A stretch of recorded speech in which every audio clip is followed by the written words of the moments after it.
Hello welcome everyone. आज चाहिँ म हाट बजार जाँदैछु नजिकैको।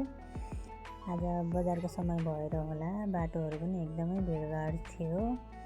त्यसपछि म बजार गएँ। मलाई आलु चाहिएको थियो, सिधै म आलु पाइने ठाउँमा गएँ। त्यसपछि आलु लिएर म सिधै गएँ फुलकोपी पाइने ठाउँमा, अनि मैले फुलकोपी पनि लिएँ।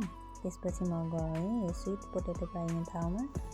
त्यसपछि मैले त्यहाँ गएर स्विट पोटेटोहरू पनि लिएँ। त्यसपछि म गएँ सिधै स्याउ पाइने ठाउँमा। स्याउ पाइने ठाउँमा गएर 1 केजी स्याउ लिएँ। त्यसपछि फेरि म सिधै बजार हेर्दै गएँ चाउमिन पाइने ठाउँतिर। छोरीको डिमान्ड थियो चाउमिन लिनलाई। त्यसपछि मैले चाउमिन प्याक गराएँ। त्यसपछि छोरोको डिमान्ड थियो कुबिन्दो मिठाई। त्यसपछि मिठाई पनि प्याक गरेँ।